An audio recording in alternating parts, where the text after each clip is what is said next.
সময়টা 1962 সাল, 1368 বঙ্গাব্দ, মাঘ মাস। শ্রী সত্যজিৎ রায় তাদের পারিবারিক সন্দেশ পত্রিকায় একটি কল্পবিজ্ঞানের কাহিনী প্রকাশ করেন। গল্পটির নাম বঙ্কুবাবুর বন্ধু। গল্পটি একটি সহজ সরল স্কুল মাস্টার এবং একটি বন্ধু ভাবাপন্ন ভিন গ্রহবাসী অর্থাৎ এলিয়েনের গল্প। পরবর্তীকালে এই গল্পটির মূল বিষয়বস্তু থেকে তিনি একটি সম্পূর্ণ সিনেমার চিত্রনাট্য লিখেছিলেন, দ্য এলিয়েন। এই এলিয়েনই ছিল কলম্বিয়া পিকচার্সের সাথে ইন্ডিয়া ইউএসের একটি কো প্রোডাকশন প্রজেক্ট, যেখানে বিখ্যাত অভিনেতা মার্লন ব্র্যান্ডো, পিটার সেলার্স এনাদের অভিনয় করার কথা ছিল বলে শোনা যায়। দুর্ভাগ্যবশত এই প্রকল্পটি শেষ পর্যন্ত রূপায়িত হয়নি।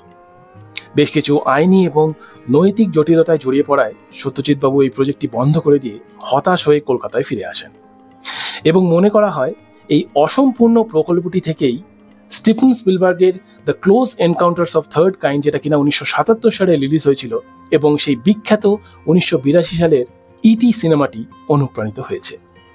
কিন্তু শ্রী সত্যজিৎ রায় এর জন্য কোনো স্বীকৃতি পাননি।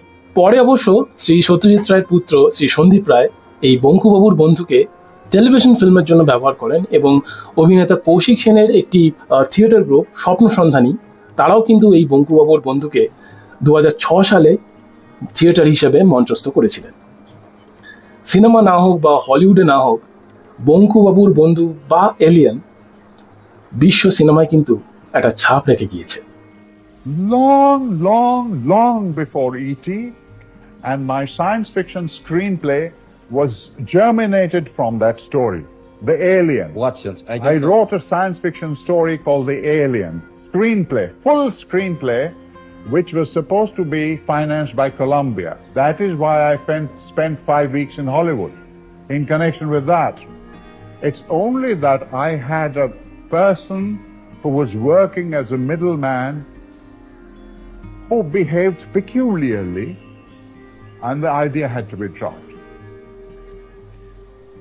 But many ideas in The Alien are in E.T., and there were mimeographed copies of my screenplay in Hollywood, hundreds of them at Columbia. And lots of people have read the screenplay. And there was a little news item in a Los Angeles paper. Some Indian boy had read the script and seen E.T., and he gave out to the press that Mr. Steven Spielberg has stolen ideas from Satyajit Ray.